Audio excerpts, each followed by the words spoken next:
Hey there, how's it going? It is your muscle building coach, Lee Hayward, back again with another Ask Lee video Q&A. And I got a question here from Jason. And Jason is wondering about the ranges of motion.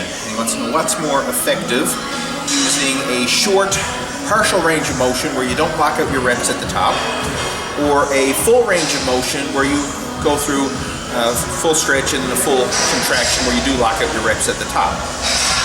And he wants to know what's the most effective and if there is any difference between the two.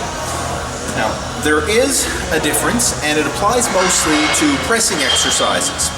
Things like your bench press, your overhead press, leg press, squats, these type of moves where you actually can press the weight up and lock it out. Because what happens when you lock it out is you get a little rest pause, because the weight at that point is not so much on the muscles but on the joints.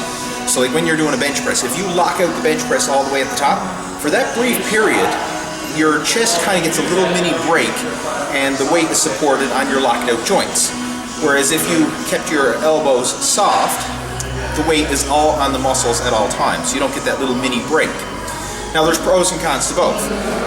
Typically if you're doing heavy weight, like low repetitions, heavy weight, you're better off locking the weight out, because that little mini break will allow you to breathe in between repetitions and set yourself up for your next rep. So very often you'll see powerlifters, like if they're doing heavy triples, doubles, or singles, they'll purposely lock that weight out, take a couple breaths, do the next rep, lock it out, take a couple breaths, do the next rep. And that works better in those situations. For bodybuilders and people who are doing high repetitions, you're better off using more of a pumping fashion and not locking out your reps at the top.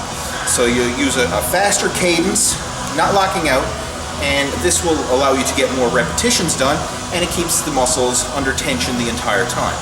So the general rule of thumb, for heavy low rep training, lock out your reps. For lighter, higher rep training, keep going in a non-stop pumping fashion without locking out the reps at the top. So hopefully that helps answer your question, Jason. And if you have any other Ask Lee questions or video suggestions, feel free to post them in the comment section below, and I'll check you down there. In the meantime, have yourself a fantastic day, and I'll talk to you soon. Take care. Over and out.